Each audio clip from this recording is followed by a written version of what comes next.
بسم اللہ الرحمن الرحیم اللہم صل علی محمد وعلی آل محمد کما صلیت علی ابراہیم وعلی آل ابراہیم انک حمید مجید اللہم بارک علی محمد وعلی آل محمد کما بارکت علی ابراہیم وعلی آل ابراہیم انک حمید مجید۔ بسم اللہ الرحمن الرحیم۔ حکیم لقمان کی اپنے بیٹے کو چند نصیحتیں۔ حکیم لقمان کا مختصر تعارف۔ ان کا مکمل نام لقمان بن باورہ بن ناہور بن طارق، بعض نے لقمان بن عنقا بن سرون کہا ہے۔ سعید بن مسیب رحمۃ اللہ کا قول ہے کہ لقمان مصر کے سیاہ فام حبشیوں میں سے تھے۔ ان کے ہونٹ موٹے موٹے تھے۔ اللہ تعالیٰ نے ان کو حکمت و دانائی عطا کی تھی مگر نبوت نہیں، جیسے کہ باری تعالیٰ نے خود ارشاد فرمایا ہے وَلَقَدْ آتَيْنَا لُقْمَانَ الْحِکْمَةَ، سورۃ اللقمان آیت نمبر 12۔ اس میں کوئی شک نہیں کہ ہم نے لقمان کو دانائی عطا کی تھی، یعنی یہ نبی نہیں بلکہ ایک نیک اور موحد آدمی تھے اور درزی کا کام کرتے تھے۔ اللہ ان پر رحمت فرمائے، آمین۔ بحوالہ تفسیر ابن کثیر۔ انہیں علم و معرفت اور راست بازی جیسے انعامات سے نوازا گیا تھا۔ ان کے بہت زیادہ حکیمانہ مقول زد عام و خاص ہیں۔ حضرت مجاہد رحمۃ اللہ کے بقول حضرت حکیم لقمان ایک حبشی غلام تھے۔ ان کے ہونٹ موٹے اور پاؤں پھٹے ہوئے تھے۔ ایک دفعہ مجلس لگائے بیٹھے تھے کہ ایک آدمی آیا اور کہنے لگا، کیا تو وہی شخص نہیں ہے جو فلاں فلاں جگہ پر بکریاں چرایا کرتا تھا؟ انہوں نے کہا ہاں۔ اس نے پوچھا پھر تم اس مقام پر کیسے فائز ہو گئے؟ انہوں نے کہا کہ سچ بولنے اور فضول کاموں سے اجتناب نے مجھے اس مرتبے پر پہنچایا ہے۔ حضرت خالد بن نبی رحمۃ اللہ بیان کرتے ہیں کہ حکیم لقمان ایک حبشی غلام اور بڑے تھے۔ ان کے مالک نے ان سے کہا ہمیں یہ بکری ذبح کر دو۔ انہوں نے اس کو ذبح کر دیا۔ پھر وہ کہنے لگا اس میں سے 2 بہترین حصے نکال کر دو۔ انہوں نے اس کی زبان اور دل نکال کر پیش کر دیے۔ کچھ دیر گزری تو مالک نے کہا اس دوسری بکری کو بھی ذبح کر دو۔ انہوں نے اسے بھی ذبح کر دیا تو مالک نے کہا اس کے 2 بدترین حصے نکال کر دو۔ انہوں نے اس کی بھی زبان اور دل نکال کر پیش کر دیے۔ ان کے مالک نے کہا میں نے تمہیں کہا تھا کہ اس کے 2 بہترین حصے نکال کر دو تو تم نے دل اور زبان کو نکال کر سامنے کیا۔ اب میں نے کہا اس کے 2 بدترین حصے نکال کر پیش کرو، تب بھی تم نے زبان اور دل کو نکال کر پیش کر دیا۔ اس کی کیا وجہ ہے؟ حکیم لقمان نے جواب میں کہا اگر یہ حصے سنور جائیں تو ان سے بہترین حصہ کوئی نہیں ہے، اگر یہ خراب ہو جائیں تو ان سے بدترین حصہ کوئی نہیں ہے۔ امام قرطبی رحمۃ اللہ کے بقول وہ حضرت ایوب علیہ السلام کے بھانجے تھے اور ان کے خالہ زاد بھائی بھی۔ ایک دفعہ انہوں نے ایک آدمی کی طرف گہری نظر سے دیکھتے ہوئے مشاہدہ کیا تو کہنے لگے اگر تمہیں میرے 2 موٹے موٹے ہونٹ دکھائی دے رہے ہیں تو یاد رکھو ان سے رقت آمیز کلام صادر ہوتا ہے، اور اگر تم مجھے سیاہ فام ہونے کی وجہ سے دیکھ رہے ہو تو سن لو کہ میرا دل بالکل سفید ہے۔ بحوالہ جامع احکام القرآن۔ حکیم لقمان کے بیٹے کا تعارف۔ حکیم لقمان کے بیٹے کے نام میں مختلف اقوال ہیں۔ اس کا نام شکم یا انام یا بابان تھا۔ حکیم لقمان کی بیوی اور بیٹا پہلے مشرک تھے، لیکن حکیم لقمان کی تبلیغ کے نتیجے میں وہ دونوں موحد یعنی توحید پرست بن گئے۔ نمبر 16، اے بیٹا شرک مت کرنا۔ اللہ تعالیٰ کا ارشاد ہے وَإِذْ قَالَ لُقْمَانُ لِابْنِهِ وَهُوَ يَعِظُهُ يَا بُنَيَّ لَا تُشْرِكْ بِاللَّهِ ان الشرک لظلم عظیم، سورۃ اللقمان آیت نمبر 13۔ ترجمہ، جب لقمان نے اپنے بیٹے کو نصیحت کرتے ہوئے کہا اے میرے پیارے بیٹے اللہ تعالیٰ کے ساتھ شرک نہ کرنا، یقیناً شرک بہت بڑا ظلم ہے۔ اس مقام پر حکیم لقمان اپنے بیٹے کو خصوصی نصیحت کر رہے ہیں کیونکہ وہ انہیں دنیا بھر سے محبوب تھے اور یہ اس پر دنیا پر سے زیادہ مشفق ہیں، لہٰذا انہوں نے اسے اپنے علم میں سب سے عمدہ باتیں بتائیں۔ اسے سب سے پہلے نصیحت یہ کی کہ وہ صرف اس اللہ کی عبادت کرے، اس کے ساتھ کسی کو شریک نہ بنائے۔ پھر اسے شرک سے ڈراتے ہوئے کہا یقیناً شرک سب سے بڑا ظلم ہے۔ امام بخاری رحمۃ اللہ فرماتے ہیں کہ حضرت عبداللہ بن عباس رضی اللہ تعالیٰ عنہ کا بیان ہے کہ جب یہ آیت نازل ہوئی الذین آمنوا ولم یلبسوا ایمانہم بظلم، سورۃ الانعام آیت نمبر 82، جو لوگ ایماندار ہو گئے اور انہوں نے اپنے ایمان کو ظلم سے ملوث نہ کیا، تو ہم نے رسول اللہ صلی اللہ علیہ وآلہ وسلم سے عرض کیا یا رسول اللہ صلی اللہ علیہ وآلہ وسلم ہم میں سے کون سا شخص ہے جس نے اپنے اوپر ظلم نہ کیا؟ آپ صلی اللہ علیہ وآلہ وسلم نے فرمایا بات ایسے نہیں جیسے تم کہہ رہے ہو۔ کیا تم نے حکیم لقمان کی اپنے بیٹے کو نصیحت نہیں سنی؟ یا بنی لا تشرک باللہ ان الشرک لظلم عظیم، سورۃ اللقمان آیت نمبر 13۔ اے میرے پیارے بیٹے، اللہ تعالیٰ کے ساتھ شرک نہ کرنا یقیناً شرک سب سے بڑا ظلم ہے۔ یہاں شرک کو ظلم سے تعبیر کیا گیا۔ ایمان کو ظلم سے ملانے کا مطلب یہ ہے کہ اسے شرک سے ملوث نہ کیا ہو۔ شرک ناقابل معافی جرم ہے۔ اللہ تعالیٰ کا فرمان ہے ان اللہ لا یغفر ان یشرک بہ ویغفر ما دون ذلک لمن یشاء ومن یشرک باللہ فقد افتری اثما عظیما، سورۃ النساء آیت نمبر 48۔ ترجمہ: اللہ بس شرک ہی کو معاف نہیں کرتا، اس کے علاوہ دوسرے جس قدر گناہ ہیں وہ جس کے لیے چاہتا ہے معاف کر دیتا ہے۔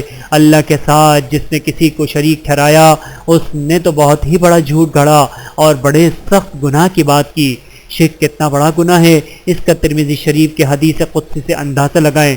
اللہ تعالیٰ فرماتے ہیں اے آدم کے بیٹے، اگر تم میرے پاس زمین بھراؤ کے برابر گناہ کر کے آؤ اور اس حال میں ملو کہ تم نے شرک نہ کیا ہو تو میں تجھ پر زمین کے بھراؤ کے برابر مغفرت کر دوں گا۔ بحوالہ جامع ترمذی۔ نمبر 17، ماں باپ کے ساتھ اچھا سلوک کرنا۔ مگر اللہ تعالیٰ کا ارشاد ہے وَوَصَّيْنَا الْإِنسَانَ بِوَالِدَيْهِ حَمَلَتْهُ أُمُّهُ وَهْنًا عَلَى وَهْنٍ وَفِصَالُهُ فِي عَامَيْنِ أَنِ اشْكُرْ لِي وَلِوَالِدَيْكَ إِلَيَّ الْمَصِيرُ وَإِنْ جَاهَدَاكَ عَلَى أَنْ تُشْرِكَ بِي مَا لَيْسَ لَكَ بِهِ عِلْمٌ فَلَا تُطِعْهُمَا وَصَاحِبْهُمَا فِي الدُّنْيَا مَعْرُوفًا وَاتَّبِعْ سَبِيلَ مَنْ أَنَابَ إِلَيَّ ثُمَّ إِلَيَّ مَرْجِعُكُمْ فَأُنَبِّئُكُم بِمَا كُنتُمْ تَعْمَلُونَ، سورۃ اللقمان آیت نمبر 10 تا 14۔ ترجمہ: اور ہم نے انسان کو جسے اس کی ماں تکلیف پر تکلیف سہ کر پیٹ میں اٹھائے رکھتی ہے پھر اس کو دودھ پلاتی ہے اور 2 برس میں اس کا دودھ چھڑانا ہوتا ہے، اپنے نیز اس کے ماں باپ کے بارے میں تاکید کی ہے کہ میرا بھی شکر کرتا رہے، اور اپنے ماں باپ کا بھی کہ تم کو میری ہی طرف لوٹ کر آنا ہے، اور اگر وہ تیرے در پر ہوں کہ تو میرے ساتھ کسی ایسی چیز کو شریک کرے جس کا تجھے علم نہیں تو ان کا کہا نہ ماننا، ہاں دنیا کے کاموں میں ان کا اچھی طرح ساتھ دینا، اور جو شخص میری طرف رجوع کرے اس کے راستے پر چلنا، پھر تم کو میری ہی طرف لوٹ کر آنا ہے، تو جو کام تم کرتے رہو میں سب سے تم کو آگاہ کروں گا۔ حضرت لقمان دوسری وصیت کرتے ہیں اور وہ بھی دوزخ اور تاکید کے لحاظ سے واقع ایسی ہی ہے، اس سے پہلی وصیت سے ملائی جائے، یعنی ماں باپ کے ساتھ سلوک و احسان کرنا، یعنی تیرا رب یہ فیصلہ فرما چکا ہے کہ اس کے سوا کسی اور کی عبادت نہ کرو، اور ماں باپ کے ساتھ اچھا سلوک و احسان کرتے رہو۔ عموماً قرآن کریم میں ان دونوں چیزوں کا بیان ایک ساتھ ہے۔ ارشاد ہوتا ہے وَقَضَىٰ رَبُّكَ أَلَّا تَعْبُدُوا إِلَّا إِيَّاهُ وَبِالْوَالِدَيْنِ إِحْسَانًا إِمَّا يَبْلُغَنَّ عِندَكَ الْكِبَرَ أَحَدُهُمَا أَوْ كِلَاهُمَا فَلَا تَقُل لَّهُمَا أُفٍّ وَلَا تَنْهَرْهُمَا وَقُل لَّهُمَا قَوْلًا كَرِيمًا وَاخْفِضْ لَهُمَا جَنَاحَ الذُّلِّ مِنَ الرَّحْمَةِ وَقُل رَّبِّ ارْحَمْهُمَا كَمَا رَبَّيَانِي صَغِيرًا، سورۃ الاسراء آیت نمبر 23 تا 24۔ ترجمہ: اور تمہارے رب نے ارشاد فرمایا کہ اس کے سوا کسی کی عبادت نہ کرو اور ماں باپ کے ساتھ بھلائی کرتے رہو، اگر ان میں سے ایک یا دونوں بڑھاپے کو پہنچ جائیں تو ان کو اف نہ کہنا اور نہ انہیں جھڑکنا، اور ان سے بات ادب سے کرنا، اور عجز و نیاز سے ان کے آگے جھکے رہو اور ان کے حق میں دعا کرو کہ اے اللہ جیسا انہوں نے مجھے بچپن میں شفقت سے پرورش کیا ہے تو بھی ان کے حال پر رحمت فرما۔ والدین سے حسن سلوک کی تلقین رسول اللہ صلی اللہ علیہ وآلہ وسلم نے کئی ایک مقامات پر فرمائی ہے، اور والدین کی نافرمانی کرنے پر وعید بھی سنائی ہے۔ حضرت انس رضی اللہ تعالیٰ عنہ سے مروی ہے، وہ بیان کرتے ہیں کہ رسول اللہ صلی اللہ علیہ وآلہ وسلم نے فرمایا جسے اچھا لگے اس کی عمر لمبی ہو جائے اور اس کے رزق کو بڑھا دیا جائے تو وہ اپنے والدین کے ساتھ حسن سلوک کرے اور اپنی رشتہ داری کو ملائے۔ بحوالہ مستند احمد، آپ صلی اللہ علیہ وآلہ وسلم نے فرمایا تیرا کچھ نہ رہے، ہائے افسوس اپنی ماں کے قدموں سے چمٹ جا، جنت وہیں ہے۔ بحوالہ ترمذی شریف۔ حضرت ابو امامہ رضی اللہ تعالیٰ عنہ بیان کرتے ہیں کہ رسول اللہ صلی اللہ علیہ وآلہ وسلم نے فرمایا 3 آدمی ایسے ہیں جن کی اللہ تعالیٰ نہ تو نفلی عبادت قبول فرماتے ہیں اور نہ ہی فرضی، والدین کا نافرمان، احسان جتلانے والا اور تقدیر کو جھٹلانے والا۔ بحوالہ صحیح ترغیب۔ سیدنا ابو ہریرہ رضی اللہ تعالیٰ عنہ سے روایت ہے کہ رسول اللہ صلی اللہ علیہ وآلہ وسلم نے ارشاد فرمایا، ناک خاک آلود ہو، پھر ناک خاک آلود ہو، پھر ناک خاک آلود ہو اس شخص کی جس نے بڑھاپے میں اپنے والدین کو پایا، ان میں سے ایک کو یا دونوں کو، اور پھر بھی ان کی خدمت کر کے جنت میں نہیں گیا۔ بحوالہ صحیح مسلم۔ آیت کے آخر میں اللہ تعالیٰ فرماتے ہیں کہ اگر تمہارے ماں باپ تمہیں اسلام کے سوا اور دین قبول کرنے کو کہیں گو تمام تر طاقت خرچ کر ڈالیں، خبردار تم ان کی بات مان کر میرے ساتھ ہرگز شرک نہ کرنا، لیکن اس کا یہ مطلب نہیں کہ تم ان کے ساتھ سلوک و احسان کرنا چھوڑ دو، نہیں دنیاوی حقوق جو تمہارے ذمے ان کے ہیں ادا کرتے رہو، ایسی باتیں ان کی نہ مانو بلکہ ان کی تابعداری کرو جو میری طرف رجوع کر چکے ہیں۔ سن لو تم سب لوٹ کر ایک دن میرے سامنے آنے والے ہو، اس دن میں تمہیں تمہارے تمام تر اعمال کی خبر دوں گا۔ حضرت سعد بن مالک رضی اللہ تعالیٰ عنہ فرماتے ہیں کہ یہ آیت میرے بارے میں نازل ہوئی ہے، میں اپنی ماں کی بہت خدمت کیا کرتا تھا اور ان کا پورا اطاعت گزار تھا۔ جب مجھے اللہ نے اسلام کی طرف ہدایت کی تو میرے والدہ میں مجھ میں بہت بگڑے اور کہنے لگیں، بچے یہ نیا دین تو کہاں سے نکال لایا؟ سنو میں تمہیں حکم دیتی ہوں کہ اس دین سے دستبردار ہو جاؤ، ورنہ میں نہ کھاؤں گی نہ پیوں گی اور یوں ہی بھوکی مر جاؤں گی۔ میں نے اسلام کو چھوڑا نہیں، اور میری ماں نے کھانا پینا ترک کر دیا اور ہر طرف سے مجھ پر آوازیں کسنے لگی کہ یہ اپنی ماں کا قاتل ہے۔